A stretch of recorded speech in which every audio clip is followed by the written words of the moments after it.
I think that's it, right? Is it? Yes, I think so, right? Eddie Furlong is wrapped. This is Eddie Furlong's script. He has wrapped for tonight. Tomorrow we are seeing Dee Wallace. You guys were great. You took such good care of me, man, and I had a really wonderful time. I have a question for you. Can I have it? You can have it. This is Eddie's script for Alex Leyba. Could you sign that? Oh, me? Oh, thank you. Yeah, sure, I guess, yeah. Well, it's going to be famous, so. Oh, no. Like I said about fame, yeah, it's mostly about when we do these things, about doing it for the reasons of wanting to tell stories and things like that. So, yeah, I see people like who are famous, like Eddie and everything all the time, and they're beloved, right? And I wonder if Eddie ever feels like, what if I wasn't famous? If people didn't always give him that attention, you know, because after the shoot, everyone was taking pictures and stuff, and that's cool. And he works hard, and he's well known. So yeah, I mean, I just wonder about that sometimes. You know, like when people get famous, obviously they have a certain life that, you know, not a lot of people have, you know. So this is the first feature film you've ever directed? I did a film called, in 2004, I made a film called Denon Massacre, and it was when I was in college, and it was a feature length that we did, but it was shot on like a video camera. It never got finished because we sent it to the New York City Horror Film Festival, and I was in college, so I did a feature back in college, but it never got released. So yeah. I did a film called Off the Grid, Survivalism and Frugality, and it's on Amazon Prime. This is your second feature film then? Yeah. You haven't done too much like actually directing like a full-on feature film, you know, like you haven't done much of that, but like... Yeah, it's different. Like I see the Alex Leyba movie, that one that you did, it's like that was what we did, right? It's like with friends and learning the process and making movies and making content, you know? Yeah. And then years later, delving into doing something, you know, to the extent of with a crew, right, and having the finances. My advice to filmmakers is, to keep on making movies, you know, no matter what, you know. That's very important, you know, just make movies, and maybe one day you'll have a person like an Elliot who believes in you and says, yeah, let's try it. $20,000 budget originally. We're supposed to shoot in Michigan, but there was an unfortunate situation with a producer who was very abusive and just weird phone calls and everything. We just said, you know what?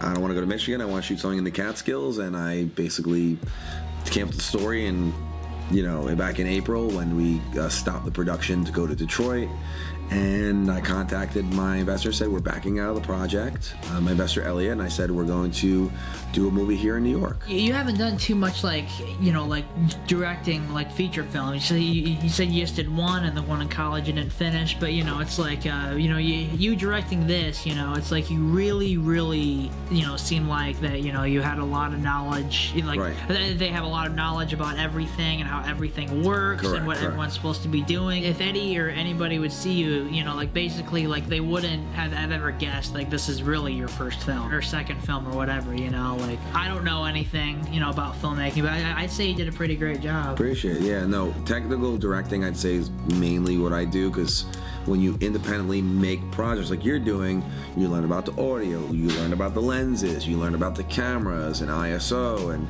aperture and f-stops and all those things, and so I always, when I talk to my cinematographer Scott, who's shooting this project, Scott Hansen, I say, what f-stop are you on? Yeah, maybe we could do a 5.6. So can you bring down the exposure on the lens a little bit? You know, he uses an ND filter in the front, which is good, so he's able to darken the image to get more of a shallow depth of field. And then from there, I say in the monitor, I say, yeah, you know what, can we actually do the lighting this way? Or I don't need the fog, or I don't need the haze, or yeah, that's cool, looks good actually.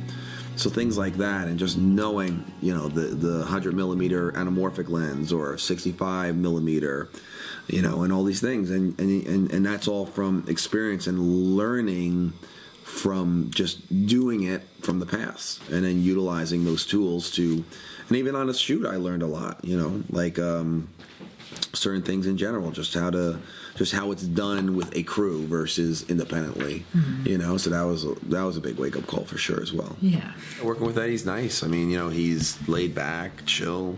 very kind, funny. I mean, there's some parts of the takes where we end the takes and he's just like just acting silly and crude and funny. Sure, you feel like a badass.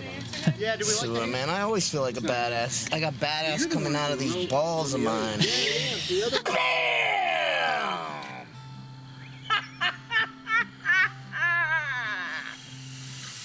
It's funny. Yeah, reeling him in to certain degrees is pretty simple. Same as Chico. You know, when you tell a professional actor like how you envision it, and they're not doing it to that degree, they are able to do it. You know, with Eddie, he's a class act, and you know, I love working with him, and hope to another day work with Eddie. I mean, I grew up on Terminator 2.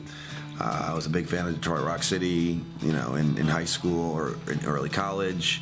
Brain Scan, I got into like years later in my like 30s. So yeah, I mean, Brain Scan is like so cool and such a unique film. You know, you don't think about the films of Eddie when you work with him. You think about the one you're doing. I said, thank you for doing this, and he said, I just want to thank you how well your crew did, and you treat me really well. And that's all I ever want to do is treat people well, especially someone like Eddie. Yeah, so Eddie, thanks again. Awesome. We appreciate you being a part of this film, and looking forward to its success. Thanks.